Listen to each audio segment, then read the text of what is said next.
Buen día, Narciso, buen día. ¿Cómo estás, querido Willy? Y aquí estoy, Narciso, aquí estoy. Yo estoy asustado, Willy. Sí, yo también, Narciso. ¿Con el dólar a 205? Ah, me imagino, sí, no. Imagínate cómo estoy. A mí me asustan los verdugos que lo perseguían a Longobardi. Ahora parece que me persiguen a mí, efectivamente. ¿Qué te dicen los verdugos, Willy? ¿Cómo te embocaron, Willy?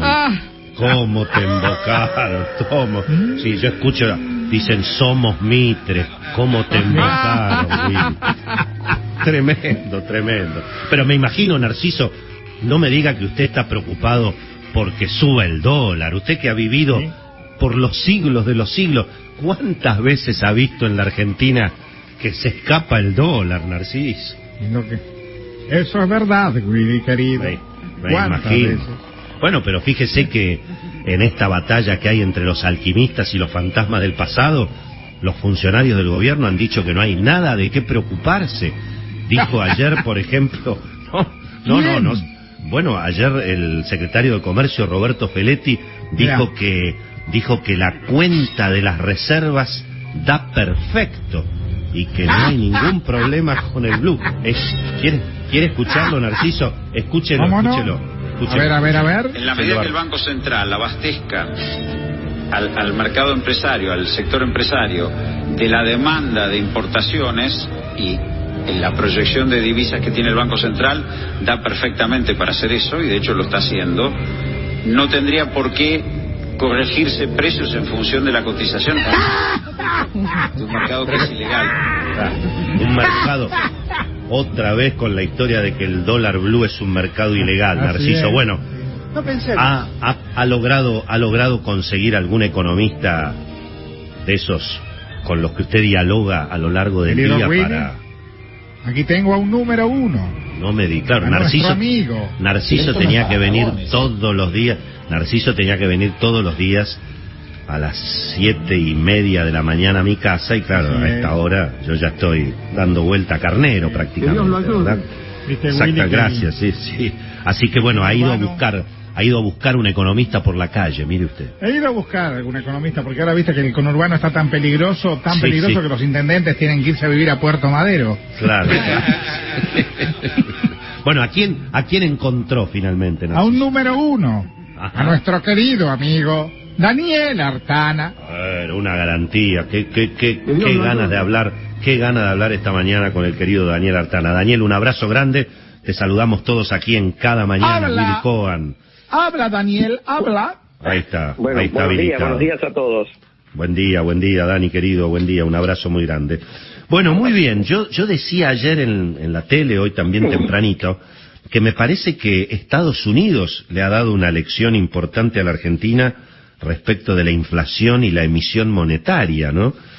Vos fijate lo que pasó ayer con la inflación de Estados Unidos, y bueno, para los que creen que la emisión monetaria no genera inflación, bueno, ya ni el dólar se salva, imagínate el peso, ¿no?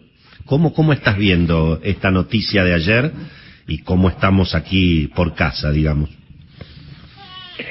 Bueno, primero, en la discusión en Estados Unidos también había halcones y palomas, ¿no? Y hay gente que hace rato que está preocupada porque, a ver, todo el mundo entiende que cuando un país tiene la capacidad de hacer déficit fiscal y eventualmente financiado con emisión en una situación tan dramática como generó la pandemia, bueno, valía la pena correr el riesgo, pero eso no quiere decir de que no hubiera problemas a medida que la economía se va normalizando. Y hubo un debate si esto se explicaba más por los cuellos de botella que hay en términos de provisión de algunos insumos, la suba del precio de las commodities, por diversas explicaciones, pero el hecho es que hace varios meses que la inflación para estándares americanos está alta, está más o menos navegando a un ritmo que es 3 veces el que es normal en Estados Unidos, ¿no es cierto? Claro. Y bueno, esto lo que hace es generar la gran diferencia, yo diría, entre Estados Unidos, Europa y si querés lo que pasa con nosotros, es que ellos tienen autoridades monetarias creíbles. Y bueno, se espera que a medida que si los datos siguen confirmando que la inflación sigue alta, la política de reversión de de la expansión de dinero que se hizo durante la pandemia se va a acelerar. Ahora, es cierto, Daniel, sí. no, digo, es cierto que la inflación en Estados Unidos finalmente está al triple de lo que era, y más o menos acá, y bueno, estamos con una inflación al 60%, que es más o menos el triple. Pasa que, yo alguna vez hablando, hace tiempo, cuando empezó la pandemia, sí, digamos, Argentina no tenía mucha opción a hacer déficit fiscal financiado con emisión, pero obviamente tenía una gran fragilidad, por lo cual yo hasta lo he escrito en el Cronista en marzo del 2020 o abril del 2020, uno tenía que ser muy cauteloso en materia de déficit fiscal, pero ibas a tener que hacer déficit fiscal, porque el riesgo acá, si en el mundo había un riesgo de que la inflación subiera un poco, iba a ser de 2, qué sé yo, a 5, por decirte cualquier cosa. Acá ibas a subir podías irte a inflaciones altísimas, como de hecho estamos viviendo hoy. Entonces, eso te exigía ser prudente, sobre todo prudente por el lado del gasto, y bueno, esa prudencia no estuvo, ¿no es cierto?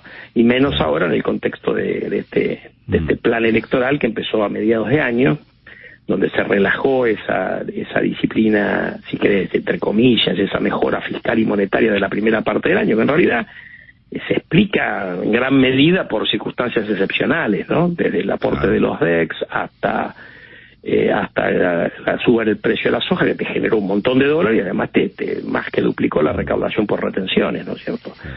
Y el aporte solidario, vos has tenido efecto que no es que hubo un gran ajuste fiscal como cree la vicepresidenta, acá lo que hubo es fortuna, digamos. Claro.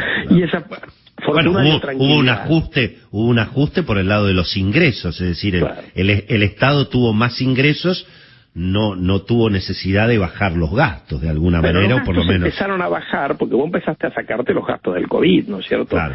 Todo lo relacionado al COVID. Lo que pasa es que desde mediados de este año eso empezó a irse para arriba en una economía que ya hoy afortunadamente no necesita el mismo nivel de gasto que tuvo en el peor momento de la pandemia.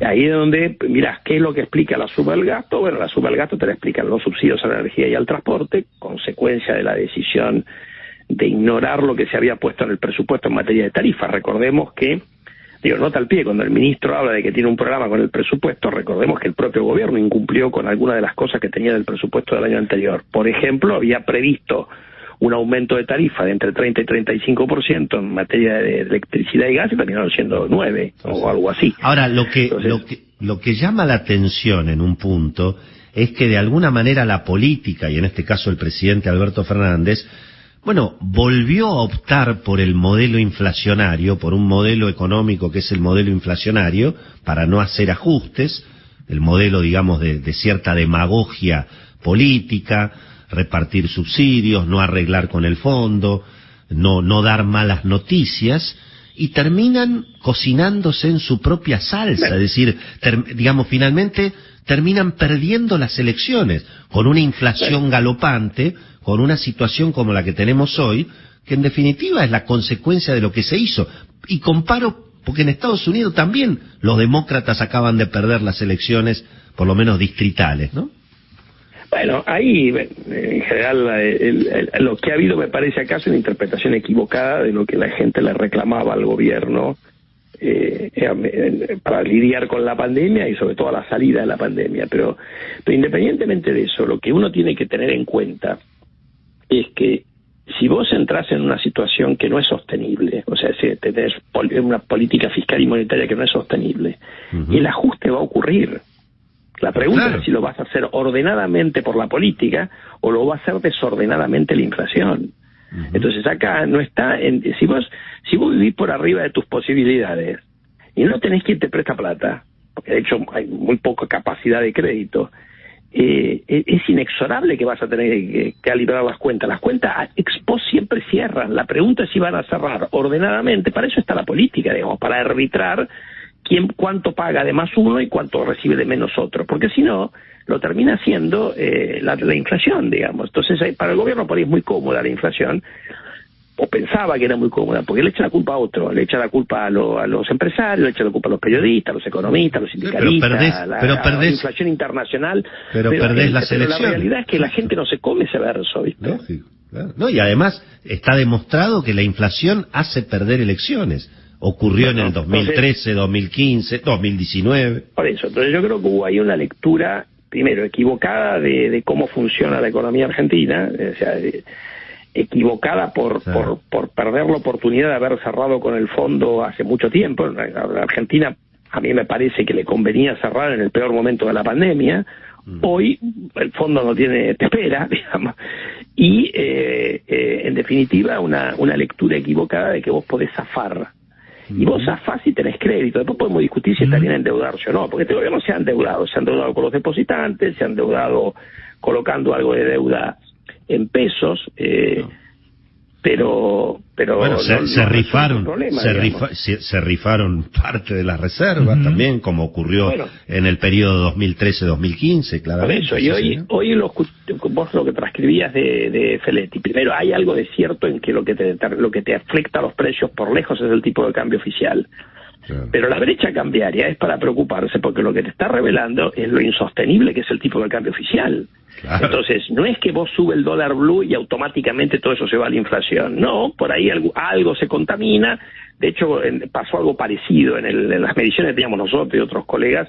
Era que en el 2015, bueno, tenías el dólar blue no te explicaba tanto la inflación que pasaba, pero después, bueno, en algún momento sinceraste y terminaste reflejando eso en la devaluación del tipo de cambio oficial. Entonces, la pregunta acá es, ¿vos tenés reservas para aguantar esto? El kirchnerismo toma decisiones como si tuviera 40.000 millones de dólares de reservas netas, que era lo que tenía Cristina en el 2011, y se las gastó todas. Sí. Bueno, después se recompusieron un poco, pero hoy no tenés esa disposición de reserva. Entonces, no tenés esa posición de reserva, estás jugando muy al fleje, digamos, ¿me entendés? Finalmente, Daniel, ¿tenés alguna esperanza que cuando pase finalmente la batalla electoral y cuando pasen eventualmente los primeros días o las primeras semanas, la política entienda esta situación? O, pero primero lo tiene que entender la coalición de gobierno. ¿Okay? Que fue elegida para gobernar hasta el año 2023, y eso te puede requerir, puedes tener periodos buenos donde haces donde podés distribuir si querés, y tenés periodos malos donde tenés que ordenar. No sé, entonces esto esta fantasía de que el ajuste lo va a pagar, el costo político del ajuste lo va a pagar otro, es una fantasía casi infantil, te diría yo. Entonces, primero se tiene que tomar conciencia de la realidad de la coalición de gobierno, y después tendrás que tener un equipo de gobierno profesional, no solamente en todas las áreas, porque vos has tenido, la verdad, una gestión de gobierno bastante mala en lo que va de la gestión de Alberto Fernández. Y una política en general, económica y de las otras facetas también, consistente, y con eso trataremos de transitar 2 años que no lucen tan fáciles, porque, bueno, si vos tenés que ordenarte y la política está confundida, es más complicado. Por eso, primero se tienen que ordenar la coalición de gobierno, y después tendrá que ir a acordar en el Congreso, donde es el lugar donde se discuten estas cosas, con la oposición, los apoyos que sean necesarios para avanzar en un programa con el fondo y en ir ordenando las cosas. Ahora, otra vez, si la pretensión es armo el despelote y después lo paga otro, como en alguna medida hizo el cristinismo entre el 2011 y el 2015, y esta vez te quedan 2 años de gobierno, me parece que se tiene que poner los pantalones largos y gobernar. Estamos escuchando a el gran Daniel Artana. Daniel, siempre Daniel. Interesante escucharte. Gracias, como siempre, por estar un abrazo con grande nosotros. Y un gran saludo a Narciso. Sí, un saludo, querido. Bien por la duda, ¿viste? Sí, bueno, y te quiero aclarar también, Daniel, dado que vos sos también prácticamente de la familia de cada mañana, que en este programa, que el programa está como el país, Daniel. Acá puede pasar cualquier cosa, la moneda está en el aire. Y te digo una cosa, después del domingo, en este programa se arma, te aviso. Sí. No sé en el país. No se sabe quién va a gobernar acá. Pero en este programa se arma. Sí, efectivamente. Ahí yo voto porque Narciso se haga cargo, viejo. Va a ser un programa interesante. Y bueno, no tiene, justamente Narciso... Sí, tal cual. Además, Narciso no tiene ningún problema en despertarse temprano porque no duerme. Claro. Así que imagínate que... Tiene una ventaja. Tiene una gran ventaja. Muy buena. Lo vamos a presentar a las autoridades de la radio, Daniel. Siempre además, con... Que como siempre... al ser así, ni siquiera debe cobrar Narciso, ¿no es cierto? Así no te creas, No te creas. No, Narciso. No, Narciso no. Soy fantasma, pero no dolor. No sabés los gastos que tiene Narciso, Daniel. No, es una cosa tremenda. Pero muy bueno, mirá qué bueno es hablar con gente inteligente. Gracias, Daniel, muy buena idea. Gracias, Daniel. Abrazo a todos y buen día. Chao. Qué lindo, ¿no? Querido Willy, Dicen que en el único lugar donde éxito viene antes de trabajo es en el diccionario. Y preocupa el coronavirus en Europa, cada vez hay más casos nuevamente. Efectivamente. Y muchos sostienen que acá la solución al coronavirus es estatizarlo. Sí, así se vuelve lento, inútil e ineficiente.